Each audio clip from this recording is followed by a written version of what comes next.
L'autre jour, je discutais avec mon oncle, on parlait du monde, de la société, des changements qu'on voit arriver, de tout ce qui évolue en apparence, la technologie, les infrastructures, l'éducation, la connaissance, mais aussi de ce qui, au fond, semble rester figé, l'humain. Et dans cette conversation, une idée m'a traversé l'esprit. On passe des années à apprendre les maths, l'histoire, la physique, à remplir nos têtes. Mais à quel moment apprend-on à se connaître soi-même, à gérer nos émotions, à communiquer, à coopérer? Parce qu'on peut former des cerveaux brillants, si derrière on oublie d'éduquer les cœurs, on construit une société qui s'effondre à l'intérieur. À quoi bon avoir des médecins, des ingénieurs, des cadres, si ce sont des gens qui manquent d'éthique, de conscience ou de respect? Et si on enseignait la systémique? Et si dès l'enfance, on apprenait à identifier nos croyances limitantes, à découvrir nos talents, à devenir responsables et alignés? Est-ce que ce ne serait pas ça, au fond, la vraie base pour bâtir une société saine et durable? Alors aujourd'hui, je te propose un épisode un peu différent, une réflexion sur ce qu'on oublie souvent de transmettre dans nos systèmes éducatifs. Mais avant de commencer, Julien va te poser une question. Qu'est-ce que tu aurais aimé apprendre à l'école qu'on ne t'a jamais appris?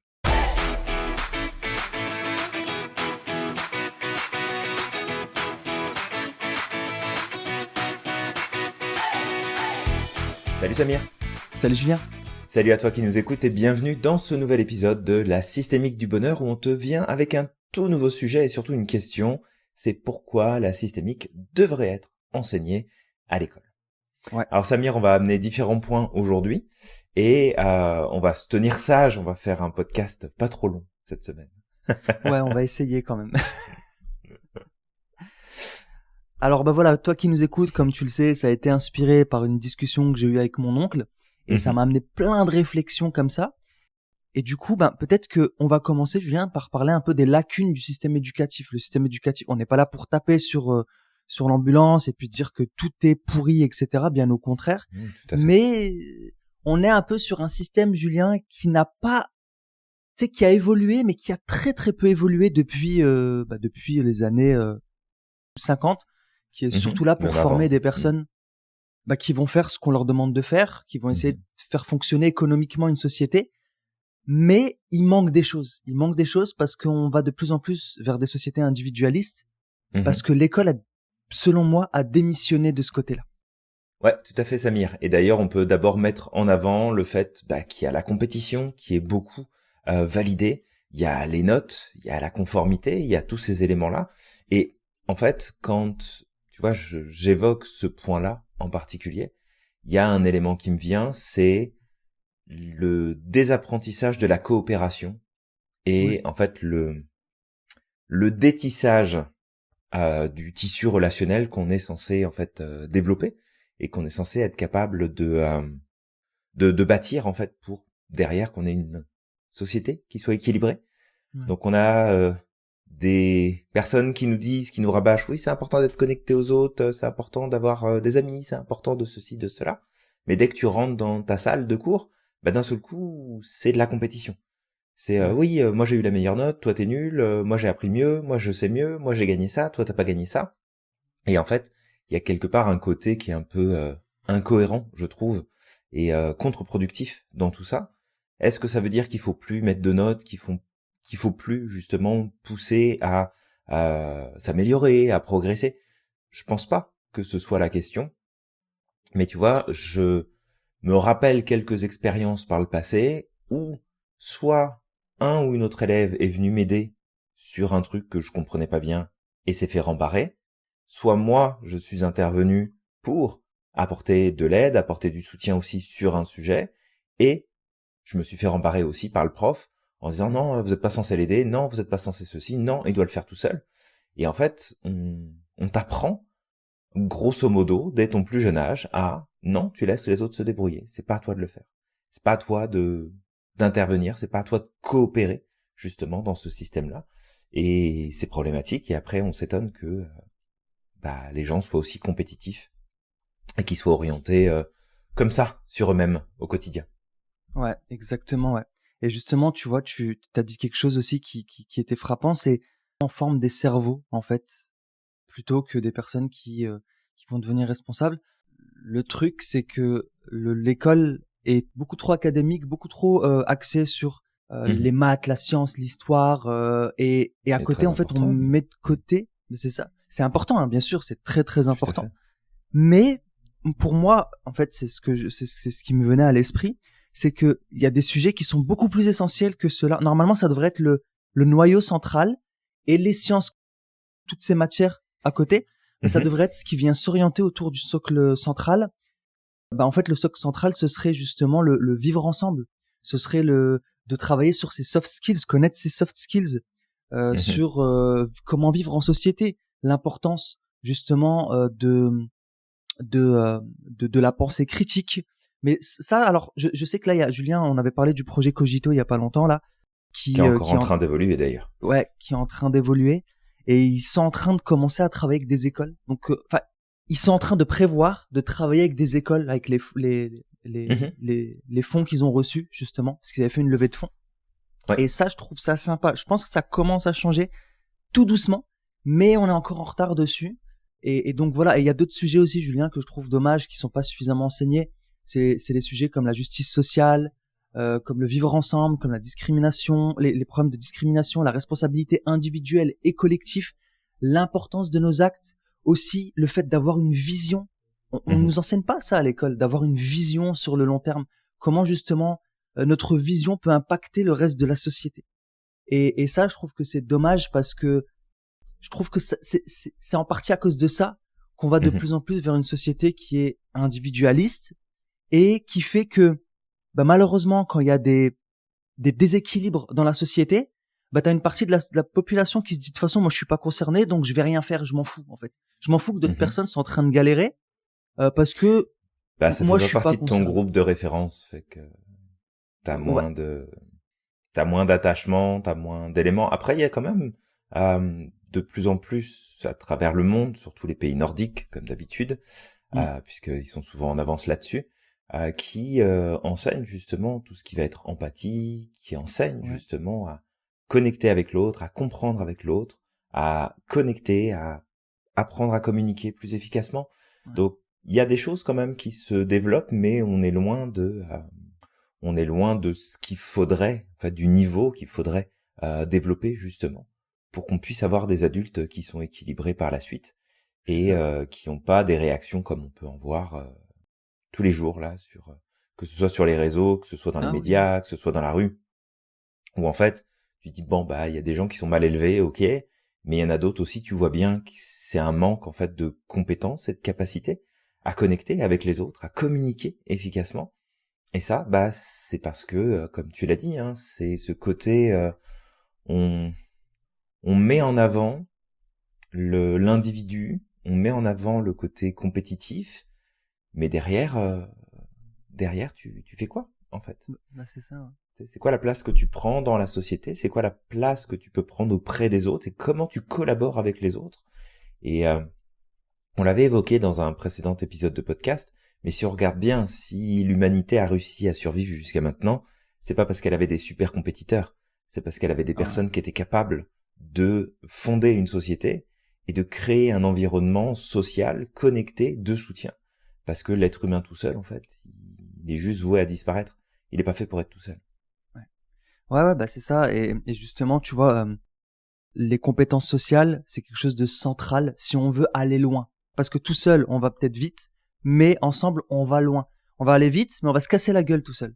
À un moment ou l'autre, quand on va se casser la gueule, ça va faire très très mal. Mais par contre, ensemble, au moins, on a cette capacité de pouvoir s'entraider, de pouvoir se remettre en question, parce que justement, il y a tout un ensemble derrière, c'est autour de nous là, des cartes du monde différentes, qui fait qu'en fait, on s'auto-challenge, mais dans le bon sens, tu vois. C'est pas dans la compétition. Et tu vois, moi, ça me fait penser justement à des personnes que j'ai rencontrées, parce que ma femme est scientifique, donc j'ai rencontré aussi des gens du milieu académique, des scientifiques, etc., des gens qui sont reconnus et tout. Et parmi eux, je te jure, Julien, c'est ce que je disais, c'est que, ok, t'es intelligent, t'es un très bon scientifique, mais parfois, j'en ai rencontré, je te jure, Julien, ils sont cons. Je suis désolé de dire ça, mais ils sont cons. Ils ont beau avoir des doctorats, des diplômes, des connaissances scientifiques dans un domaine donné parce que c'est des experts dans ce domaine-là. Mais par contre, socialement, ils sont complètement handicapés. Ils n'arrivent pas à parler d'autres. Importantes, ouais. C'est ça, ils n'arrivent pas à parler d'autre chose que du monde académique. Il suffit que tu leur poses une question qui n'a rien à voir avec le truc, aucune culture générale. Généralement, à cause de ça, ils ne se mélangent pas avec les autres. C'est pas possible. C'est compliqué pour eux d'aller discuter avec d'autres. Vraiment, ils sont complètement handicapés. Et limite même, il y a cette espèce de sentiment de hautain, tu vois, de toute façon, c'est tout ce qui est en dehors de moi là, ça vaut pas le coup de discuter. Mais en fait, en vrai, c'est parce qu'ils ont un inconfort de discuter avec ces personnes-là, tu vois. Ouais. Et tout à fait. Et c'est ça en fait le gros danger, en fait, parce que t'as beau être un scientifique, un éminent scientifique, un éminent chercheur, un éminent académicien, etc. Bah le problème, c'est que si tu ne peux pas travailler avec les autres, tu ne peux pas élever la société autour de toi, mais toute la société autour de toi. Je veux dire, tu vois, il y a quelque chose qui va pas, Julien. On peut pas construire un pays juste avec des gens comme ça. C'est pas possible. Non, c'est pas possible. Et c'est là où l'approche systémique, elle est intéressante parce que il y a des compétences qu'on peut développer durant l'enfance, durant l'adolescence. Puis il y en a d'autres qui vont se développer de toute façon à l'âge adulte parce que le cerveau est pas mature et toutes les capacités sont pas activées et activables à ce moment-là. Et c'est 100% ok. Mais effectivement, si tu peux avoir un tel impact en enseignant à travers un prisme de compétition, un prisme de il y a des meilleurs, il y a des moins bons, il y a des mauvais, etc., bah, probablement que tu pourrais avoir un impact super intéressant en expliquant que les êtres humains et le monde qui les entoure sont tous interreliés et que l'action de l'un peut avoir un effet sur l'autre et que les décisions de l'un peuvent impacter l'autre plutôt que d'être effectivement dans bah non, moi je prends mes décisions puis je m'en fous. Non, en fait, tu t'en fous pas. Je repense à cette émission sur laquelle j'étais tombé qui parlait des personnes qui en fait se détachaient totalement de la société et qui décidaient de vivre hors cadre complètement. Et il y avait cette femme en fait qui avait décidé de partir vivre au fin fond de la forêt avec sa fille. Alors elle expliquait que bah elle était pas connectée à l'eau, elle était pas connectée à l'électricité, elle était pas machin, pas truc, mais tout était en ordre, qu'elle avait déjà eu plusieurs fois des contrôles sanitaires, des contrôles sociaux pour s'assurer que sa fille avait tout ce dont elle avait besoin, sa fille allait à l'école, etc. Mais si tu veux, là où t'as ce geste qui est en mode rébellion de je n'aime pas la société comment elle tourne, je n'approuve pas comment elle fonctionne, donc j'en sors, je m'en détache et je veux faire différemment. Ben en fait le truc c'est que cette même personne qui veut s'en détacher, si demain elle tombe malade, elle sera contente d'avoir le système. Si elle a un problème, elle sera contente d'avoir le système. Si sa maison elle prend feu, elle sera contente d'avoir le système. Si sa fille a besoin de quelque chose, elle sera contente d'avoir le système. Et du coup, il y a quelque chose qui fonctionne pas. En tout cas, pour moi, ça fonctionne pas. Pas parce que je suis d'accord avec le système, je suis pas d'accord avec le système. Je n'aime pas le système tel qu'il est fait. J'ai horreur de tout un tas de strates finalement qui sont dans l'organisation de nos sociétés. Et il y a plein de trucs qui font aucun sens pour moi. Mais de l'autre côté, bah, je vais me dire, oui, mais si j'ai besoin de quelque chose, bah, un minimum, il faut que je sois dans le système. Il faut que je puisse contribuer aussi, moi, de mon côté. Tu peux pas juste te dire, ah bah non, moi je fais comme je veux, puis en fait je me détache et ça a pas d'impact. Si, ça a un impact. En fait, ça a un impact sur tout un tas de choses. C'est comme ceux qui décident de dire, ah bah moi tiens, je vais aller faire du ski hors piste, et puis je m'en fous, puis s'il y a un problème, ils viendront me chercher. Ouais. S'il y a un problème, ils viendront te chercher. C'est des hommes et des femmes qui travaillent à la sécurité de tout le monde, qui vont risquer leur vie pour aller sauver la tienne, parce que tu as pris une décision qui est finalement qui est égoïste, qui est auto-centré, où tu n'as pas pris le temps de réfléchir, c'est quoi l'impact que ça pourrait avoir sur les autres, et qu'est-ce que ça pourrait faire. Et ça, je pense que c'est une racine qui est présente dans notre éducation. Donc c'est important d'éduquer sur ce principe-là, que tout ce que tu fais, tout ce que tu choisis, va avoir un impact d'une manière ou d'une autre. C'est comme nos chers ministres, chers députés qui s'en foutent plein les poches et qui finissent par être découverts et que machin et que truc, bah probablement qu'ils ont le même discours. en disant bon de toute façon c'est pas grave, ça va impacter personne, c'est dans le budget qui nous est alloué, donc on va l'utiliser. Mais c'est en fait c'est pour tout pareil. Et si on apprend à avoir une vision beaucoup plus systémique, ben le truc c'est qu'on va nécessairement changer notre manière de réfléchir au problème. On va nécessairement changer notre manière de procéder. Et tous les combats qui sont menés, le souci, enfin je dis tout, je fais une généralisation, mais une très grande partie des combats sociaux, sociétaux, moraux qui sont menés avec une logique qui est linéaire et qui sont pas menés avec une logique qui est systémique.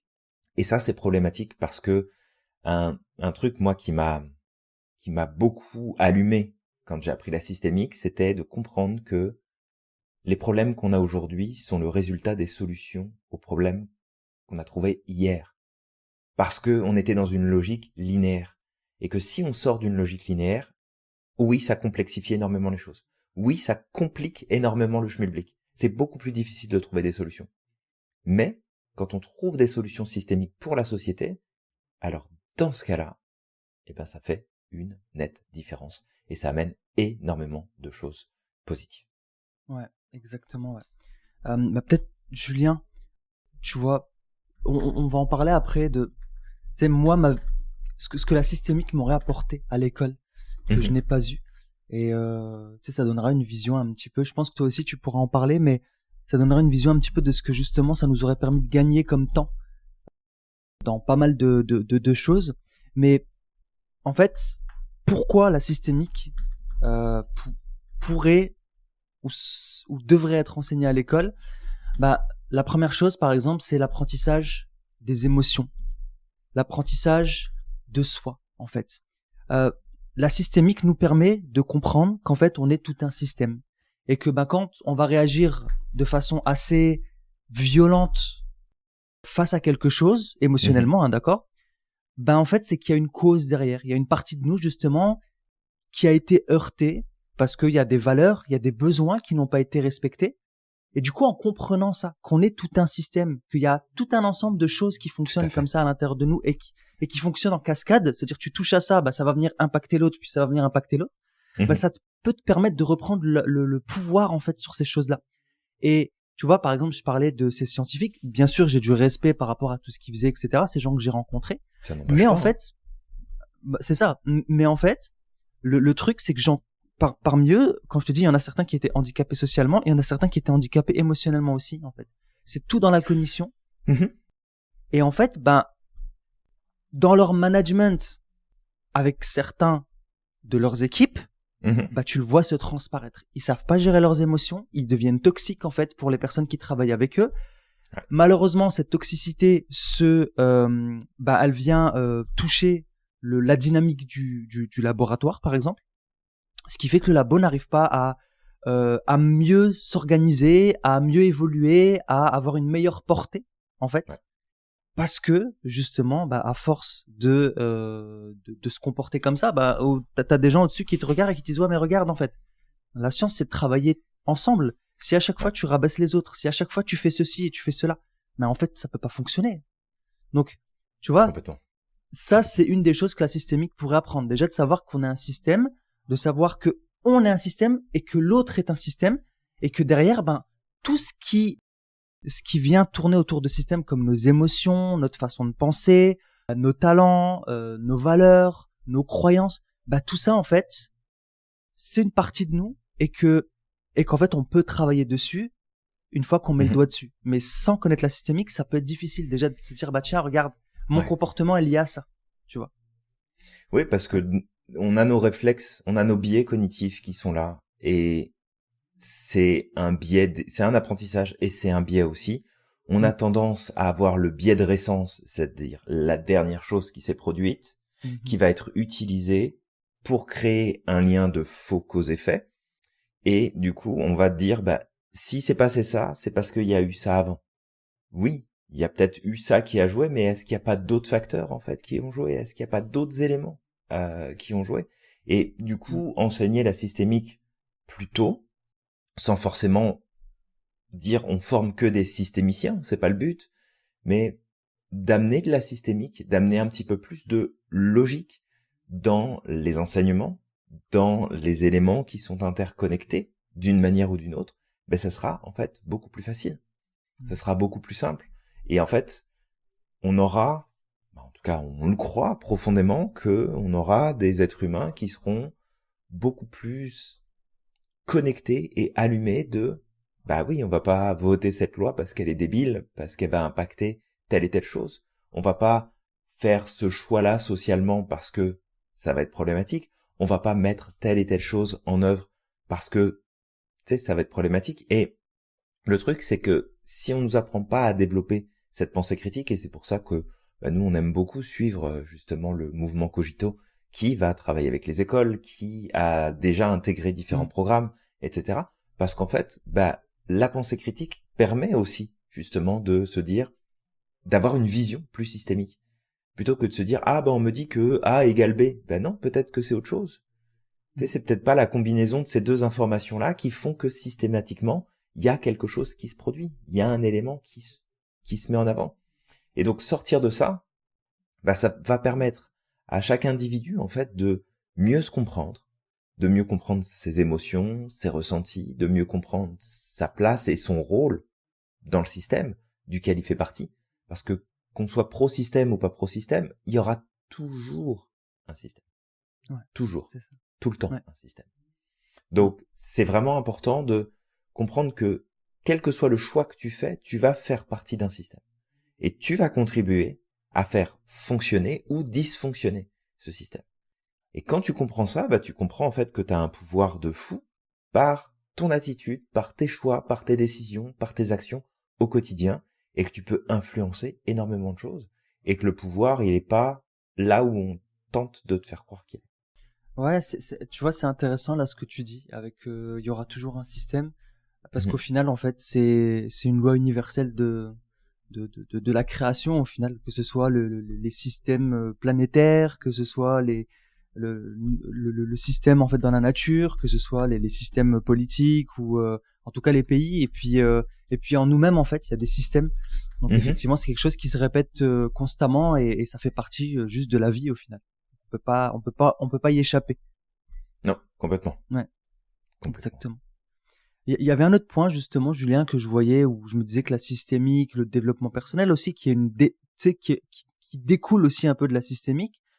Mais en fait, tout ça pourrait répondre aussi à des problématiques qui existent aujourd'hui dans le système scolaire et qui sont en train d'empirer, comme la violence scolaire ou le harcèlement. Si tu enseignes aux enfants justement ces choses qui viennent de la systémique, ça pourrait les aider à mieux comprendre l'autre. Ça pourrait les aider encore une fois à mieux se comprendre, parce qu'encore une fois, un enfant qui va harceler un autre, c'est pas anodin, il y a quelque chose qui se cache derrière. Bah, le fait de pouvoir mettre le doigt là-dessus, de pouvoir apprendre à communiquer peut-être ses frustrations, ses difficultés et tout ça, bah en fait ça permettrait, selon moi, hein, d'accord, pour moi c'est assez logique, mais encore une fois ça serait à tester.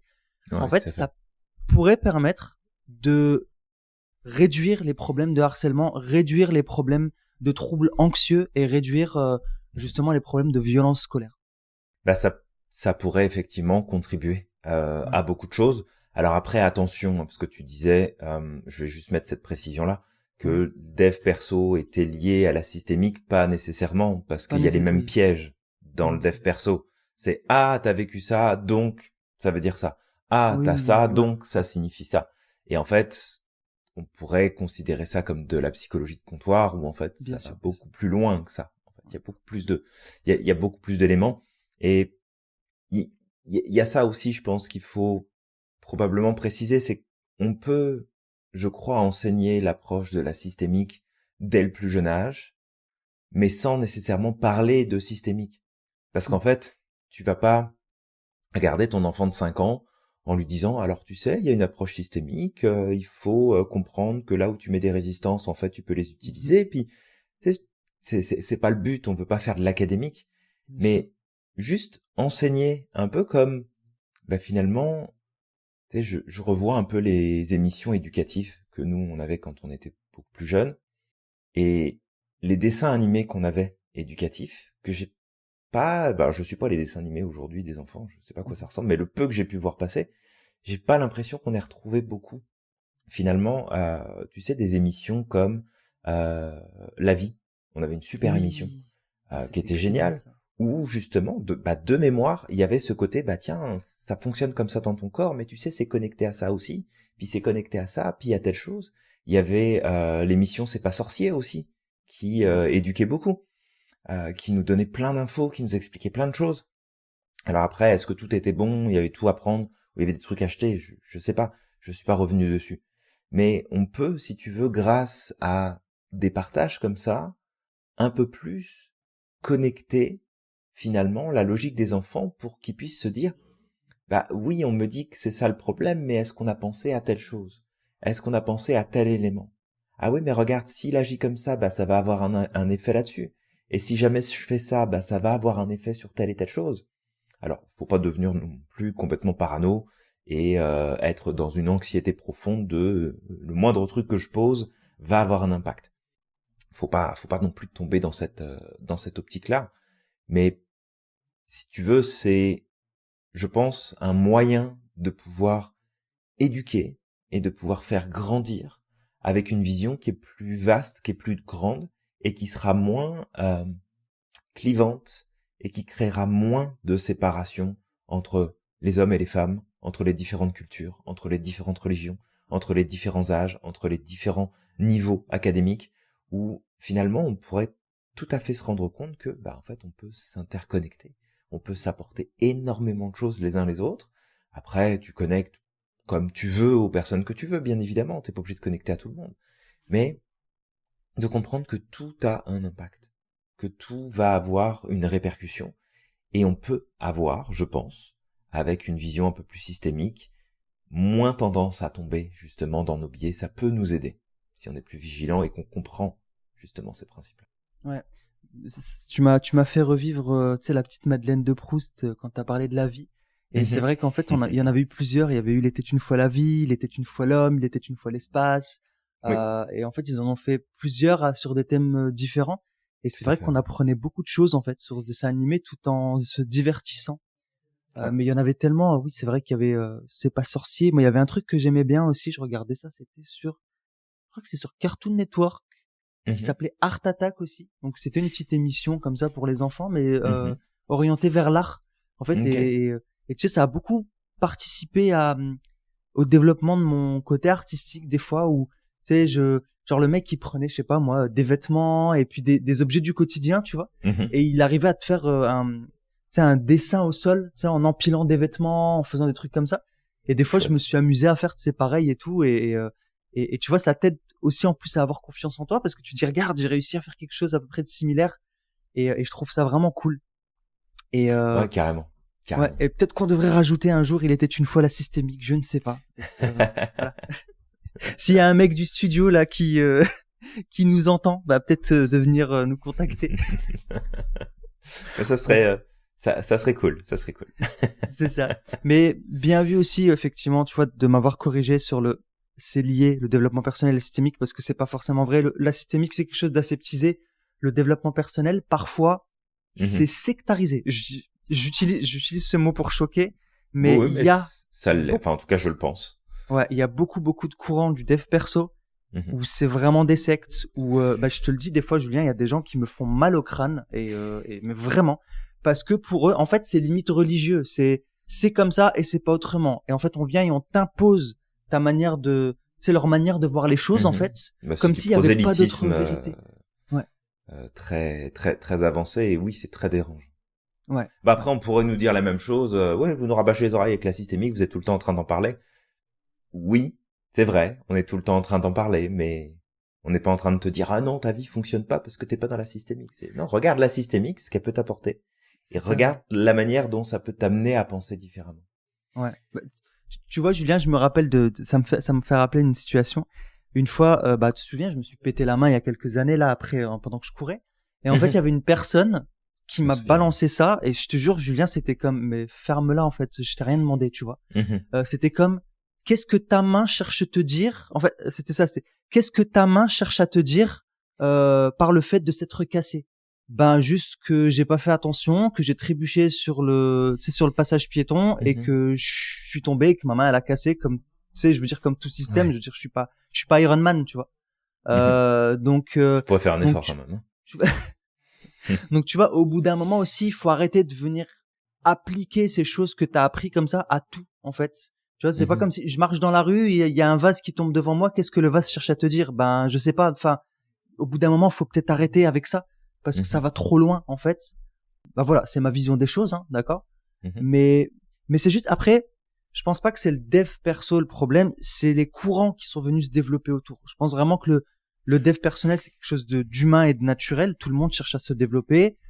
Tu sais, que ce soit la psychologie, que ce soit beaucoup de la philosophie, tout ça, c'est des choses qui participent au développement personnel de l'être humain et au développement social, enfin plus large en fait, avec la communauté, tu vois, ou l'État. Mais en fait, aujourd'hui, en fait, à notre époque, il y a aussi, je pense, les courants New Age qui sont venus se greffer un petit peu, qui utilisent le développement personnel. Ouais, il y a beaucoup de choses qui sont glissées. Ouais. Ouais, tu sais, comme tu vois là, si on prend la, est-ce que je les cite ou pas? Un courant qui commence par un S, c'est une secte mondiale qui est interdite en France. Non, on va les laisser tranquilles. On va juste dire. Ils y sont pareils, hein, je te rassure. Bah, c'est ça, mais eux, ils disent que c'est un groupe de développement personnel. Alors que non, c'est une secte. Mais en fait, ils passent par le dev perso pour venir, tu vois, partager leurs idéaux. Il y a beaucoup ce manque de sens. Il y a beaucoup ce manque de clarté sur soi et de compréhension de soi et de notre rôle, en fait, qu'on a envie de jouer dans le monde qui nous entoure. Et finalement, ils se servent de ça pour attirer du monde, donner des réponses toutes faites, donner des réponses qui sont rassurantes, donner des réponses et des informations qui viennent nourrir finalement ton équilibre, parce que c'est toujours plus facile en fait, hein, de se dire que si on va pas bien, c'est la faute d'un tel, de notre entourage, de nos ceci, de nos cela, et que en fait on n'est pas responsable. Parce que ça commence toujours comme ça, de toute façon, un endoctrinement sectaire. C'est on te déresponsabilise de tes problèmes, ensuite on te déresponsabilise de tes décisions, et puis ensuite il y a la suite qui arrive. Donc je trouve c'est ça aussi qui est intéressant, puis c'est sécuritaire. Justement, je trouve que ça amène une sécurité supplémentaire pour notre stabilité personnelle, la systémique, parce que la systémique te dira jamais tu subis cet environnement-là, tu subis ce qui est en train de se passer, pauvre toi, tu es une victime. La vision systémique ne te dira jamais ça. La vision systémique te dira, tu subis quelque chose, il se produit quelque chose, mais tu as un rôle à jouer dans ça. Maintenant, qu'est-ce que tu peux changer dans ton rôle pour que telle et telle chose ne se reproduise plus, ou se déroule d'une manière différente, ou finalement ça t'invite à comprendre que tu as un pouvoir, et que tu dois reprendre ce pouvoir si tu veux que la situation change. Parce que tu peux pas prendre et entretenir en conscience une posture de victime et appliquer les principes de la systémique. Ça ne fonctionne pas. Tu peux être victime d'une situation, attention, hein, je veux dire, tu te fais agresser, je veux pas dire que c'est ta faute, c'est pas ça le truc. Mais c'est de comprendre que il y a une équation qui était là, et il y a un rôle qui a été joué par toutes les parties qui étaient dans ce rôle-là. Ouais. Enfin, dans cette équation-là, pardon. Et qu'à partir de là, tu peux reprendre beaucoup plus ton pouvoir. Tu peux reprendre beaucoup plus les choses en main, tu peux reprendre beaucoup plus les choses, finalement, sous pas ton contrôle, parce que t'as pas de contrôle sur les choses. Mais ça te donne beaucoup plus de liberté, ça te fait progresser, ça te fait voir les choses sous un angle auquel t'aurais pas pensé à un moment donné, et c'est là que tu vas trouver des vraies solutions. C'est là que tu vas trouver de la progression. Bref, je m'arrête parce que sinon je peux partir très loin. Non, mais après c'est un sujet qui est passionnant, et c'est aussi pour ça qu'on fait ces podcasts-là, et que c'est un sujet qui nous passionne, parce que nous-mêmes ça a changé notre vie, et ça nous a permis aussi de pas tomber dans certaines dérives, parce que moi, avant de connaître la systémique, j'ai connu le dev perso, et dans le dev perso, je peux dire que oui, j'ai été exposé aussi aux dérives en fait du développement personnel, parce que tu sais, il y avait un mec chez qui je m'étais formé. Au bout d'un moment, j'ai fini par partir en courant, parce que tu sais, c'était voilà, j'ai mon regard figé sur les choses, et je te le balance, ça te fait mal, j'en ai strictement rien à faire, tu l'acceptes pas, tant pis pour toi. Donc des fois, c'est pas toujours c'est pas ce qu'il faut. Après, c'est pas le dev perso, c'est ceux qui utilisent le dev perso derrière justement Tout à fait. pour leur business. C'est comme dire le problème c'est la religion. Non, c'est pas la religion, c'est ceux qui en C'est parlent ça. et c'est ceux qui l'utilisent Ouais. à mauvais escient. Faut pas oublier que derrière la religion, il y a des êtres humains. C'est ça. Mm. Exactement. C'est comme l'argent. L'argent est pas Ouais. mauvais. C'est ce que les gens font avec. Ouais. C'est toujours pareil là, c'est de sortir de la logique linéaire du ah bah il a du fric donc c'est une mauvaise personne. Ah il est religieux donc il est sectaire, il est machin, il est truc. C'est Non, ça a ça. aucun rapport en Ouais, bah fait. d'ailleurs, Julien, moi j'ai Mhm. peur de toi parce que t'es végétarien et il y a un moustachu qui est connu dans l'histoire qui était végétarien. Ah Donc tu ben fais vois, gaffe hein. ça fait Fais peur. gaffe hein, parce que moi un jour je vais venir cogner à ta porte et je vais t'agresser avec une carotte hein. Fais gaffe hein. Mais c'est ça. Après, tu sais, faut pas tomber effectivement dans les pièges à la con de la logique.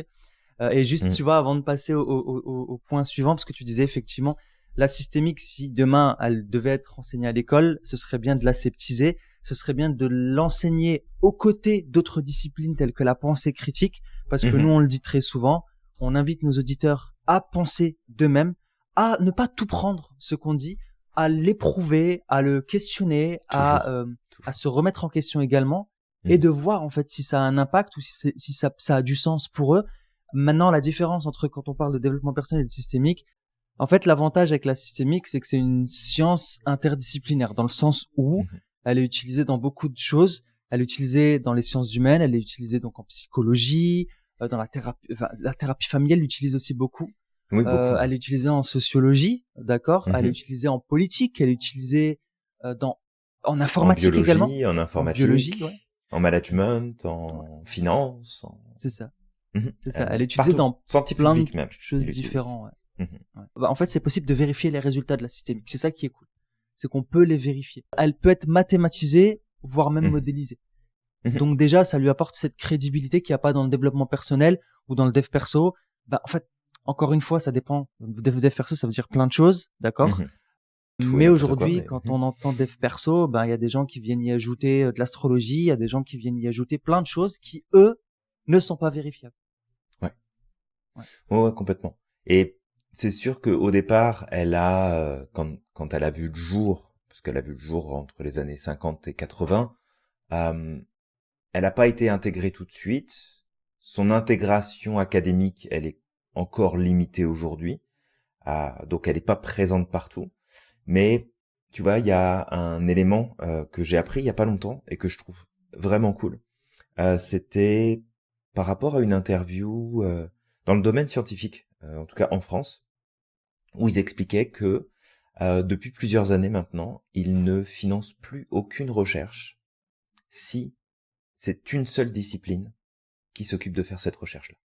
C'est-à-dire ils ne fournissent plus de fonds pour couvrir justement les frais, pour couvrir les recherches, si jamais c'est une seule discipline qui s'occupe de faire cette recherche sur le sujet. Donc, ils ont pris ce recul de dire, bah, c'est bien, tu veux faire une étude en sociologie, tu veux faire une étude en biologie, tu veux faire une étude en sciences sociales, tu veux faire une étude ceci ou cela. Eh ben, on va la financer à la condition que tu aies d'autres branches professionnelles qui s'inscrivent dedans et qu'on ait en fait une recherche qui soit multidisciplinaire et du coup, avec derrière ça une approche systémique de voir quels sont les éléments qui sont pris en compte, quels sont ceux qui s'inter-influencent, quels sont les éléments qui sont à couvrir. Et je trouve ça chouette parce que, tu sais, des fois, il y a des affirmations qui sont données, que ce soit dans le marketing, que ce soit dans certaines branches de notre quotidien, qui influencent notre quotidien. On nous dit, ouais, ben, il y a des recherches qui ont été faites. Ouais, c'est cool, il y a des recherches qui ont été faites. Et du coup, on a le regard de qui? Est-ce qu'on a le regard que d'une seule personne, entre guillemets, que d'un seul filtre, finalement, pour voir cette information-là? Ou est-ce qu'on a des informations croisées? Ou est-ce qu'on a des éléments qui sont finalement interconnectés pour pas qu'on tombe dans ah bah oui, mais tel laboratoire a fait des tests et ils disent que c'est pas gênant pour la santé. Ouais, mais il y en a 10 autres à côté qui ont expliqué qu'en fait ça avait un impact sur d'autres éléments et que selon comment ça allait se combiner et selon ce qui allait se produire, ça pouvait générer des problèmes derrière. Tu vois, c'est de se dire, c'est cool aussi de voir qu'il y a ce côté où, de plus en plus, ben on va valider justement les recherches, on va valider justement ces études qui sont menées parce qu'elles sont pluridisciplinaires et qu'elles sont plus juste sous le cadre d'une seule discipline, qui va voir selon son spectre, qui va voir selon son filtre, qui va voir selon ses attentes, ses outils de mesure, mais qui fera pas attention au reste, justement. C'est ça, exact. Du coup, ouais, en résumé, en fait, te garder à l'esprit que la systémique, c'est une approche qui est transversale et qui est rigoureuse. Maintenant, c'est pas une science exacte ou expérimentale, comme toute science. C'est pas une science exacte. La systémique, elle est issue de recherches scientifiques. Ça, c'est vraiment important de le garder et de le mettre en gras. Parce que, voilà, contrairement au développement, pour les scientifiques, ouais. C'est ça, contrairement au développement personnel. Maintenant, ce que ça n'est pas, c'est pas une théorie universelle ou fermée. C'est quelque chose qui évolue aussi, qui peut être remis en question, qui peut évoluer. La systémique, elle est appliquée dans de nombreux domaines, comme tu l'as dit, Julien. Maintenant, elle est toujours utilisée avec méthode. C'est ça qui est important à garder à l'esprit. Et puis, elle peut être utile pour modéliser la complexité. Donc, modéliser et du coup simplifier, d'accord? Parce qu'on comprend beaucoup mieux ces choses-là. Mais encore une fois, de garder à l'esprit que ce n'est pas une vérité scientifique. Et c'est pour ça qu'en fait, ce qu'on t'enseigne et ce qu'on te dit là, en fait, on t'amène toujours à te remettre en question parce que nous-mêmes, la science évolue. Cette science évolue, d'accord? On se remet à jour, on apprend. Il y a des choses où, avant, on touchait un début de vérité ou quelque chose comme ça, et en fait, elle vient se compléter et on a une vision qui est un peu plus réelle par la suite.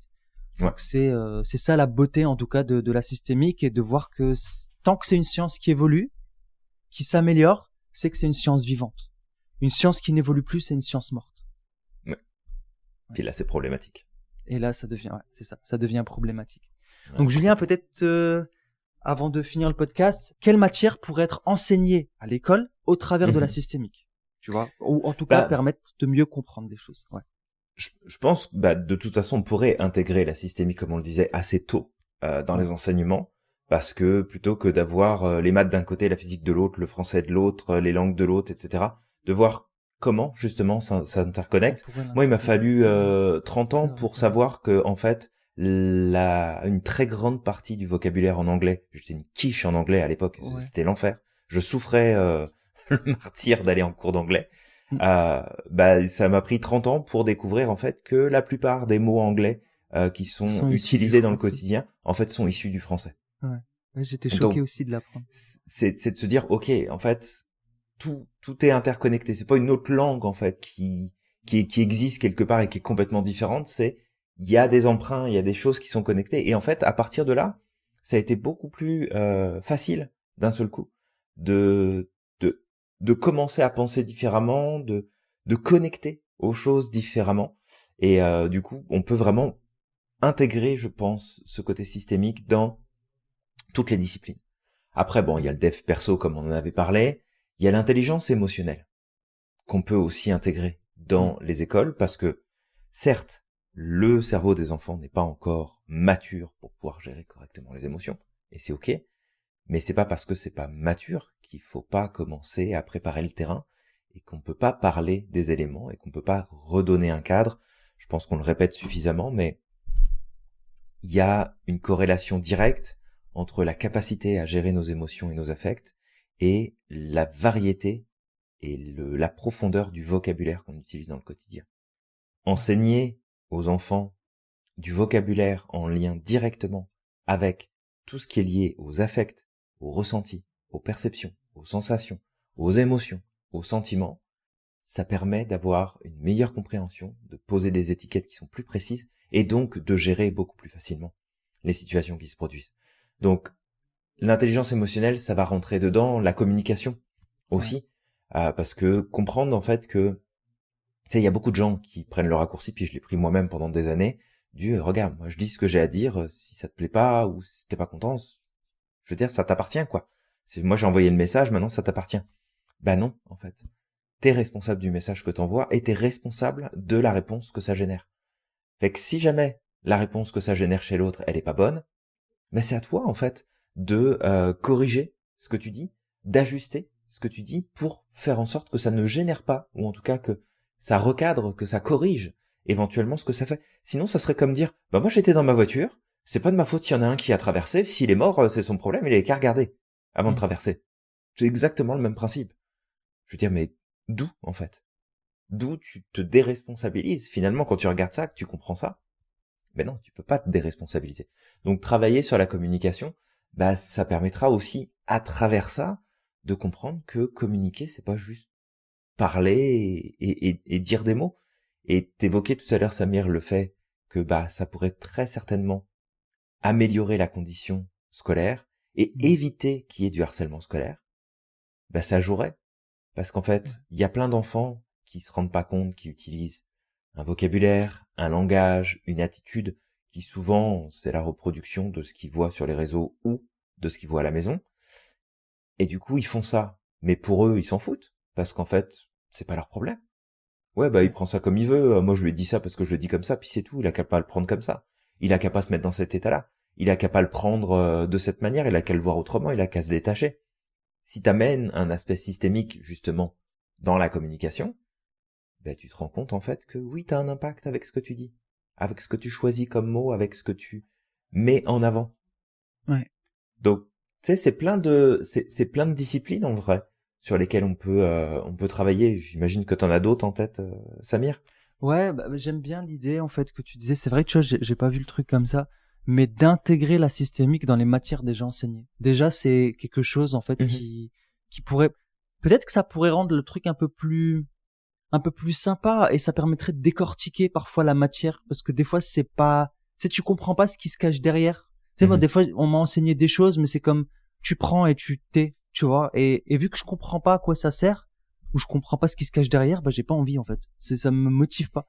Et ça c'est Mhm. l'avantage de la systémique, c'est qu'au moins ça permet de décortiquer le truc et de comprendre tout le système, un peu comme si tu avais une télévision et que tu savais exactement, bah tiens, le transistor il sert à ça et puis il impacte telle chose et puis un tel.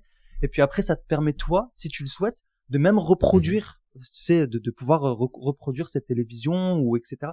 Tout à fait. Et tu parlais de l'alphabet, bah c'est il y a pas longtemps, même, bah je t'avais envoyé cette vidéo là où je ne me rendais pas compte à quel point quasiment tous les alphabets de la planète Mhm. découlaient. Alors je sais plus si c'était des écritures syriaques ou des écritures égyptiennes, mais je crois que c'est les écritures égyptiennes, Mhm. les hiéroglyphes, où en fait chaque dessin, en fait par exemple tu avais le taureau qui il me semble symboliser le A, tu vois, et en fait Mhm. bah en fait le taureau a été retourné pour faire Petit à le petit, A, ouais. Ouais, je me tu vois, souviens, tu petit à m'avais petit, ouais. partagé la vidéo, c'était super intéressant. Ouais, C'était génial comme élément. Ouais. exactement. Et même l'écriture arabe, tu vois, des fois on voit certaines écritures comme l'hébreu, comme l'arabe, on dit bah en fait c'est pas les mêmes systèmes. Bah en Mhm. fait au contraire, c'est Si, c'est les exactement mêmes. les mêmes Mhm. systèmes en fait. C'est juste qu'ils ont été organisés un peu différemment. Et c'est là où je me suis dit ah ouais, tu vois, là on voit la continuité. Tu te rends compte qu'on n'est Mhm. pas des individualités, qu'on n'est pas des civilisations à part qui se sont développées à part et puis les autres c'est tous des barbares. Non, en fait on s'est tous mutuellement inspirés l'un de l'autre et au final on est dans une continuité. C'est juste que comme dans une famille, t'as un arbre généalogique en fait qui vient et qui s'étend, tu vois. Ouais. Mais on vient tous de la même racine. Et imagine, tu vois, que t'enseignes, bah, c'est de la systémique au final. Mais quand tu comprends à quel point tout s'influence, bah en fait, ça te permet aussi de voir les choses avec une vision un peu plus ample, un peu plus large, beaucoup plus de Tout à largesse, fait. beaucoup plus de tolérance. Et là, bah en fait, ça, tu sais, on pourrait construire une société, je pense, beaucoup plus apaisée. Mais pour revenir, il y a plein de choses qu'on pourrait, en fait, effectivement, où on pourrait intégrer la systémique ou des matières comme Mhm. l'éthique, la responsabilité sociétale, la méditation, Julien, qui est un point essentiel pour apprendre à gérer son stress, ses émotions, Mhm. pour apprendre à se Complètement. comprendre, s'écouter, développer son rapport au corps Mhm. et à soi-même. La créativité aussi peut être impactée et normalement et notamment au travers de la systémique. Aussi, ce qui pourrait être sympa avec la systémique, c'est d'impacter la pédagogie des Mhm. professeurs et des, Ouais. tu vois. Pourquoi? Parce que moi, ça me refait penser à cette expérience d'Oxschool, Julien, où en fait, il y a eu ces scientifiques qui sont venus, qui ont fait un test de QI, un test cognitif fictif. En fait, Mhm. ils ont envoyé des faux résultats et puis les profs se sont rendus compte que ah bah tiens, un tel, moi je pensais que c'était un idiot, je pensais que lui c'était foutu, etc. Mais en fait, Mhm. apparemment, c'est un surdoué. Ils ont changé leur rapport à ces étudiants-là et au Tout à final, fait, les ouais. étudiants qui avaient les moins bonnes notes commençaient justement à avoir de meilleures notes. Ben en Mhm. fait c'est ça que ça pourrait enseigner la systémique, de faire comprendre aussi aux profs dans leur pédagogie que s'ils changent leur rapport à l'étudiant, s'ils Ouais. comprennent qu'il y a tout un système qui vient conditionner ou tu sais cet étudiant là qui fait que il n'arrive pas à apprendre, en fait ça peut changer le rapport à l'étudiant et ça peut lui permettre lui de reprendre son pouvoir derrière. Ouais, Tu vois. complètement. Donc en fait c'est vraiment quelque chose qui peut changer toute la dynamique et au lieu d'avoir des étudiants comme cet étudiant qui a travaillé, qui était au collège où il y avait une professeure, en plus c'était la prof d'éducation civique, Julien. C'était elle qui lui avait dit cette chose-là. La prof d'éducation civique qui le regarde dans les yeux et qui lui dit de toute façon, toi, à l'âge de 25 ans, tu vas être retrouvé mort sous un pont avec une seringue d'héroïne à la main. Tu vois ? Parfait. Voilà. Imagine que tu dis ça à un gamin au collège, comment ça peut le traumatiser et comment ça peut impacter sa vie en fait. Dans le bon sens ou dans le mauvais sens. Ah oui, dans les deux extrêmes. Hein. Ouais, lui, on va dire que il a été chanceux parce que ça lui a permis de se remettre en question et d'avancer. Mais il y en a beaucoup qui ne réagiraient pas comme ça. Qui n'auraient pas réagi comme ça. Ouais, complètement. Ouais. Non, mais c'est fou de se dire que il y en a plein en fait des profs comme ça. Ouais. Et parce que il y en a qui sont arrivés à bout, parce qu'il y en a qui n'en peuvent plus, parce qu'il y en a qui ont choisi ce métier-là par défaut, alors que c'est pas le genre de métier que tu fais par défaut. Tu sais, si tu veux faire un métier par défaut, prends un truc qui impactera pas grand monde. Là. Pas un rôle comme celui-là qui est un rôle de modèle, un rôle d'apprentissage, un rôle de transmission. Il devrait pas y avoir n'importe qui sur ces rôles-là.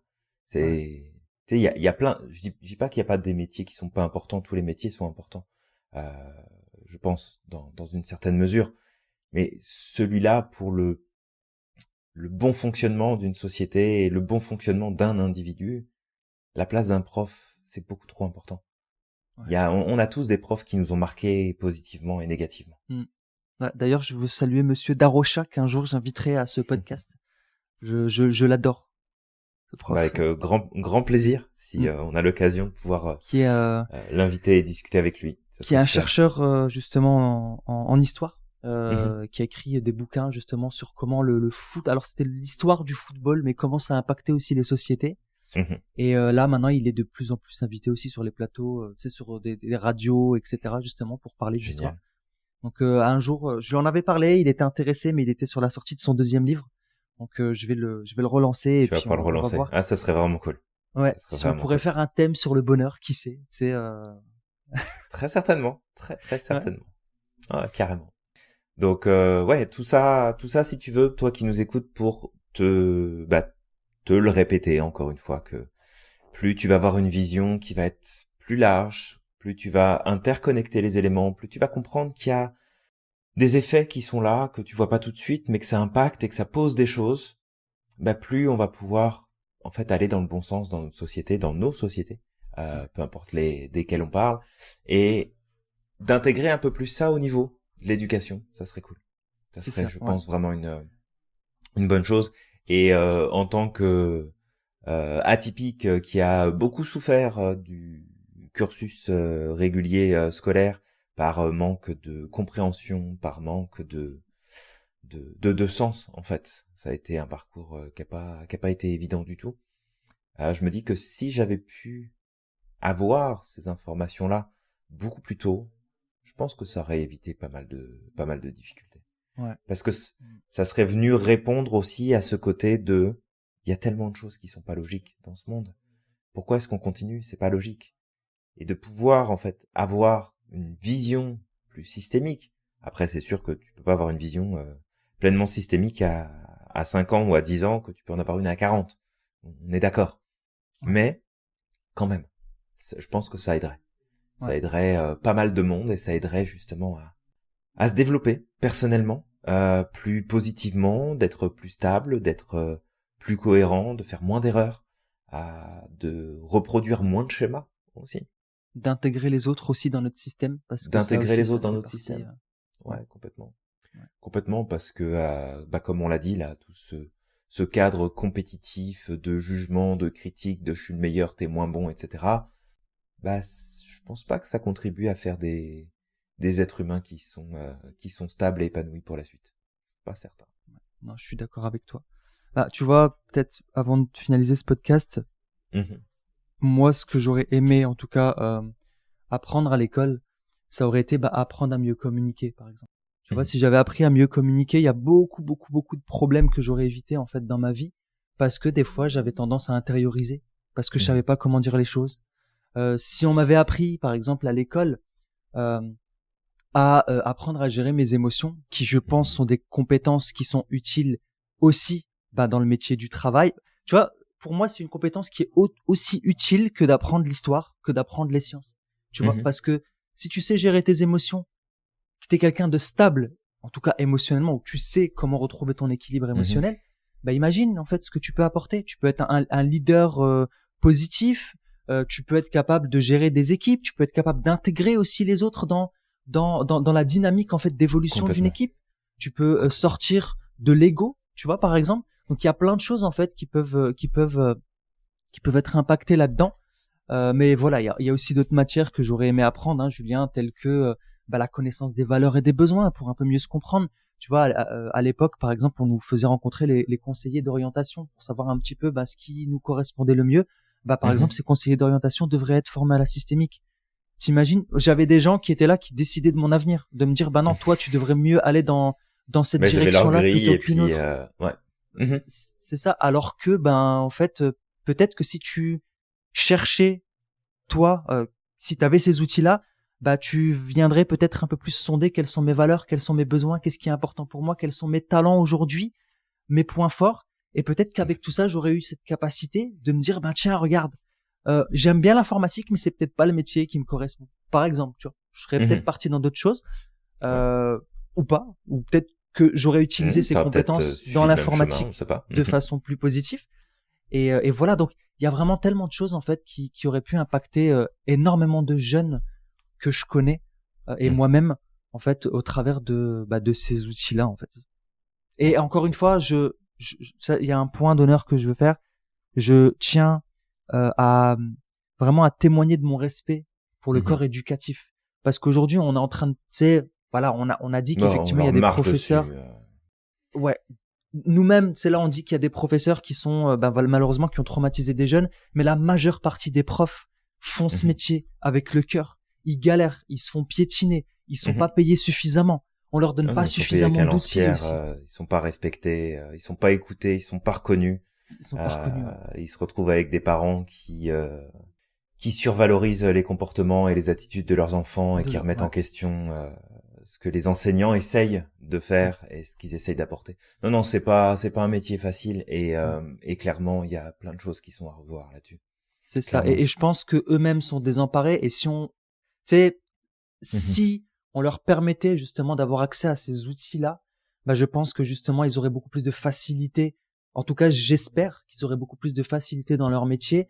Mais en tout cas, je tiens aussi à les féliciter pour ce qu'ils font, parce que en fait, vous êtes en train de former la future génération. En fait, une grosse partie de l'éducation se fait par les professeurs. Tu sais, il y a des parents qui leur marchent dessus, comme on l'a dit tout à l'heure.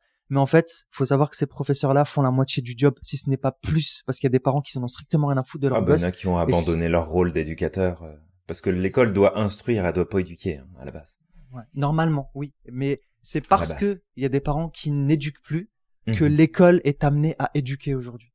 C'est ça. Donc, non, c'est un très bon point que t'amènes là, je pense, Samir. Et puis j'aimerais les remercier parce que c'est sûr que tu vois là, on a dit Vraiment. des choses un peu négatives sur certains profs, d'accord, parce que oui, il y a des comme dans tout métier, il y a des gens qui sont pas faits pour être à leur métier, il y a des profs qui n'aiment pas du tout leur métier, et peut-être qu'ils ont été frustrés aussi, c'est peut-être les conséquences de toute cette frustration. Les conséquences de frustration. Ouais, mais la majorité. Parce que moi, je me souviens de profs qui étaient passionnés, qui m'ont appris énormément de choses, qui ont transmis aussi des choses humaines, pas que du savoir. Et je pense que, sauf si ma mémoire me fait défaut un jour, mais je pense que je m'en souviendrai toute ma vie, en fait, de ces gens-là. Comme ceux qui m'ont aussi marqué très négativement. Ouais, c'est ça. Aussi, je peux pas les oublier. Je me rappelle, oui, c'est vrai, il y a des profs qui m'ont marqué. Il y a des profs avec qui je suis encore en contact, tu sais, mais voilà, je pense à Monsieur Nakache, je pense à Monsieur Darocha, je pense à Madame Kless, qui était une de mes professeurs d'informatique, qui était exceptionnelle aussi, qui a un très très très grand cœur. Je pense à Monsieur Descodin, qui était directeur de mon collège Sainte-Marie à l'époque, qui était détesté par beaucoup d'élèves, mais moi, il a été Tu vois, comme quoi des fois il y a des élèves qui détestent et puis qui commencent à coller des étiquettes très mauvaises sur le dos de certains profs directeurs. Mais pour moi, il a été d'un grand soutien, vraiment. Ouais. Et c'est la preuve aussi que notre façon de nous comporter avec eux définit aussi beaucoup leur manière de se comporter parfois avec les élèves. Ouais. Ouais. Ouais, Donc tout il y à en a fait. encore d'autres que j'ai pas cités, mais j'ai encore leur nom en tête Mais et c'est vraiment chouette. c'est des gens qui C'est m'ont très très marqué chouette. profondément humainement. Et c'est ceux qui m'ont marqué profondément humainement qui m'ont fait aimer leur matière. Oui. Mais comme tu le disais, de toute façon, notre posture, notre manière d'agir va impacter de toute façon ce qui va se passer, comment l'information va être transmise. Je, je me rappelle pour toutes les interventions que j'ai pu faire dans un centre, je les salue d'ailleurs, un centre de formation qui est sur Paris, en France, où ils faisaient beaucoup de formation et d'accompagnement aux préparations en fait de différents examens de scolaires par rapport à des étudiants et des étudiantes qui avaient décroché depuis très très très très longtemps. Parfois, ça faisait 20, 30, 40 ans qu'ils étaient partis de l'école et ils avaient besoin pour se remettre dans l'emploi, pour pouvoir avancer. Et on avait justement cette dynamique, je pense que j'en avais parlé dans un précédent podcast, mais on avait cette dynamique de voir chez eux tout le potentiel qui n'a pas été vu avant pour les aider justement à progresser. Et c'est juste génial en fait de se retrouver devant des personnes qui ont eu une expérience souvent catastrophique de l'école et qui, parce que tu as une attitude différente envers eux, parce que tu as un regard différent sur eux, parce que tu leur parles différemment, bah d'un seul coup tu les vois s'allumer et ils comprennent en fait ce que tu leur transmets, qu'ils avaient jamais compris avant, parce qu'en fait tu leur as permis de prendre un chemin différent, parce que tu leur as permis de penser par eux-mêmes, de réfléchir par eux-mêmes, plutôt d'être je vous enseigne ça, vous êtes tous cons, bande d'abrutis, vous ferez jamais rien de votre vie. Bah en fait c'est des gens qui, sauf pour certains cas où c'était la vie qui les a amenés à devoir quitter l'école pour X raisons, mais il y en a plein en fait c'était juste de la souffrance scolaire et ils sont partis parce qu'ils en pouvaient plus. Ouais. Ils arrivaient plus à ils arrivaient plus à raccrocher les wagons et les profs en fait ne étaient voilà, soit ils étaient pas à leur place pour certains, soit ils avaient juste pas les moyens, les ressources, ils avaient plus l'énergie en fait de pouvoir faire ça. Ok. Donc bon, on va Ça marche. pas trop s'écarter du sujet de base même si c'est connecté. Donc toi qui nous Ouais. écoutes, j'espère que à travers ce qu'on t'a partagé aujourd'hui, bah ça te paraît quand même bien clair cette importance de considérer un peu plus l'approche systémique dans notre manière de réfléchir, de régler les problèmes, de régler les situations, de connecter aux autres, de comprendre qu'on fait partie d'un système. Qu'on le veuille Ouais. ou pas, on fait partie d'un système et on a toutes et tous un rôle à jouer dans ce système. Et je terminerai peut-être avec ça, c'est toutes les personnes qui ont à cœur de défendre une cause, plutôt que de vous battre, gardez en Mhm. tête que le rôle que vous jouez, l'attitude que vous avez, les choix que vous faites, la communication que vous entretenez, elle a un impact direct sur le reste du système. Si vous Mhm. voulez que le système bouge, n'agressez pas le système. Un système agressé se met toujours en résistance et crée des polarités. Mhm. Si vous voulez que ça bouge, abordez les choses différemment. Ne détruisez pas pour changer, construisez quelque chose de différent. Bâtissez quelque chose de différent et on aura des changements sociétaux qui seront pertinents, qui seront positifs, qui seront puissants, mais vous battez pas. Encore Ouais. battez-vous au fond de vous, battez-vous pour une cause, oui, mais ne détruisez pas, n'attaquez pas, ne supprimez pas, n'essayez pas d'effacer, n'essayez pas de taper sur le problème, Ouais. parce que vous ne faites que renforcer la résistance de ce système. Et vous ne Exact. faites que renforcer toutes les stratégies et toutes les ressources qui seront mises à disposition pour que le système reste en place. Et ça, Ouais. vraiment, c'était un point que je voulais amener là avec ce sujet de la systémique. On ne se bat pas pour faire changer les choses. On bâtit quelque chose de différent. On Mhm. montre au système qu'on peut faire les choses différemment. Et ça veut pas dire qu'on va y aller en mode tout gentil, tout tranquille, on se fait taper dessus, on réagit pas. Non, non, pas du tout. On peut y aller avec fermeté, Mhm. mais on n'a pas besoin de se taper dessus pour que ça avance. Ouais. Puis vraiment là, et On a plein d'exemples dans l'histoire, et il y a Gandhi là qui me vient nécessairement en tête, mais on n'a pas besoin de la violence pour que ça bouge. On n'a pas besoin de se taper dessus pour que ça bouge. On n'a pas besoin d'agresser pour que ça bouge. On n'a pas besoin de crier sur les autres pour que ça bouge. On a besoin de travailler d'un point de vue systémique pour faire bouger les choses. Voilà, c'est le dernier point que je voulais rajouter. Ouais, merci Julien, et vraiment c'est juste pour rebondir sur ce que tu dis, et puis après on arrête notre podcast pour pas que ça s'éternise. On est sérieux, on est sérieux. Ouais, mais tu vois, en fait, toi qui nous écoutes, par rapport à ce que dit Julien, c'est que dès qu'une polarité se crée, la chose que la personne va combattre, c'est son reflet dans le miroir, c'est son reflet opposé. C'est juste ça. Du coup, celui qui va être dans l'extrême féminisme, va se battre contre le masculinisme, en fait va créer le masculinisme de l'autre côté, et c'est le même aspect d'une même pièce. C'est le même reflet dans le miroir. Tu vois, il y a les mêmes comportements, il y a la même façon de réfléchir, il y a les mêmes luttes, une lutte de survie. T'as ça avec l'écologie et ceux qui vont s'acheter des bagnoles qui consomment 10 fois plus d'essence que les autres. T'as ceux qui vont effectivement dire non, faut pas faire ça, faut machin, faut truc, et t'en as d'autres qui vont partir carrément de l'autre côté. Ouais. Ceux qui luttent contre le racisme, les antiracistes, mais je parle vraiment des antifas, et je parle des polarités, hein. Je dis pas que si t'es féministe, il faut pas, d'accord? Non, bien sûr, il faut l'être, mais le faire intelligemment, pas en lutte, pas en tapant, pas en imposant, pas en allant insulter tous ceux qui pensent pas comme toi. D'accord? Donc c'est comme les antifas, Julien, les antifas, tu vois, ils créent du racisme parce que en allant ils représentent ce qu'ils combattent. C'est ça, ils représentent c'est exactement ça. En fait, ils luttent contre l'intolérance, mais eux-mêmes sont intolérants. Tu vois, donc au bout d'un moment, ça peut pas marcher, et ça va créer en fait un mouvement de révolte, enfin un mouvement de lutte derrière, pour que le système qui existe de l'autre côté va lutter pour sa survie. Alors qu'en fait, au contraire, ce qu'on pourrait faire, c'est intégrer les systèmes. Mais ça se fait de façon différente. Comment on peut faire pour rejoindre les deux systèmes, pour se remettre en question des deux côtés, et pour trouver quelque chose de nouveau et avancer sereinement. Mais bon, après, voilà, c'est tout ce que je voulais dire. Peut-être, Julien, je finirai sur cette question.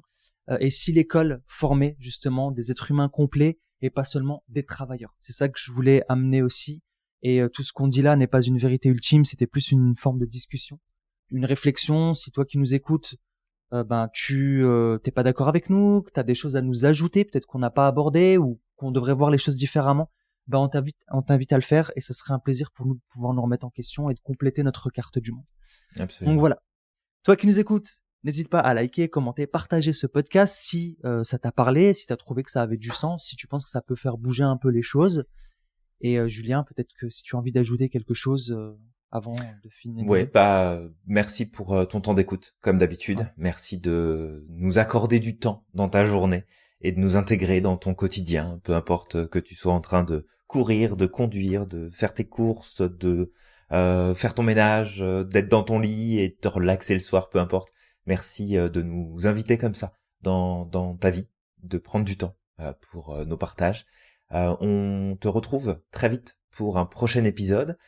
Et d'ici là, je t'invite à croire au maximum en ton potentiel et de ne pas oublier d'être extraordinaire chaque jour. Et n'oublie pas non plus à quel point t'es magique et que t'as le pouvoir de réaliser absolument tout ce que tu souhaites. Et on te dit à la prochaine.